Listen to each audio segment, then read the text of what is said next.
एक समय की बात है। एक छोटे से गांव में एक गरीब लड़का रहता था जिसका नाम सूरज था। सूरज का सपना था कि वह बड़ा आदमी बने और अपने परिवार की गरीबी को दूर करे। लेकिन उसकी परिस्थिति बहुत कठिन थी। वह अपने घर के पास एक जंगल में लकड़ी काटने का काम करता था ताकि अपने परिवार का पेट भर सके।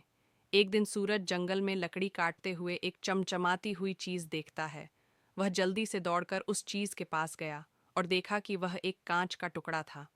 सूरज ने उसे उठाया और सोचा, यह कांच का टुकड़ा तो बेकार होगा, लेकिन इसे मैं घर ले जाकर किसी काम में ले सकता हूँ।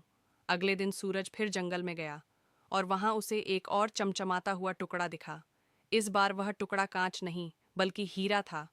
सूरज ने उसे हाथ में लिया और उसकी चमक से मोहित हो गया। यह हीरा इतना सुंदर था कि सूरज को यकीन ही नहीं हो रहा था कि वह किसकी किस्मत से मिल गया है। वह हीरा लेकर सूरज अपने गांव लौटा और उसने गांव के एक बड़े आदमी से मदद मांगी।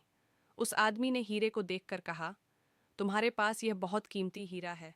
अब तुम्हारी गरीबी दूर हो जाएगी। तुम इसके बदले बहुत सारे पैसे कमा सकते हो। लेकिन सूरज ने कहा, मैं यह हीरा आपको देना चाहता हूँ, लेकिन मुझे यह समझने में देर लगी कि असली दौलत क्या है। मैं अब कांच और हीरे में फ़र्क समझ चुका हूँ। वह आदमी हैरान हो गया और सूरज से पूछा, तुमने यह हीरा क्यों नहीं लिया? यह तुम्हारी पूरी जिंदगी बदल सकता था।